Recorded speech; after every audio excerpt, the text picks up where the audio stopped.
টানা তৃতীয় দিনের মতো ইসরায়েলের বিভিন্ন শহরে নতুন করে ব্যালিস্টিক ক্ষেপণাস্ত্র হামলা চালিয়েছে ইরান।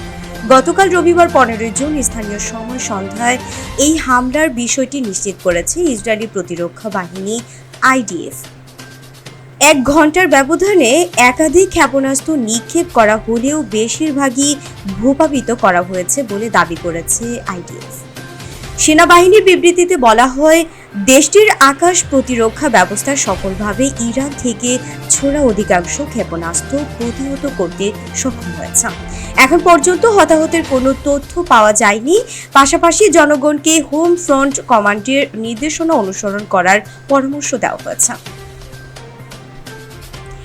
ইরানের রাষ্ট্রায়ত্ত টেলিভিশন জানিয়েছে, ইসরায়েলের হামলার জবাবে সামরিক বাহিনী এই প্রতিশোধমূলক হামলা চালিয়েছে।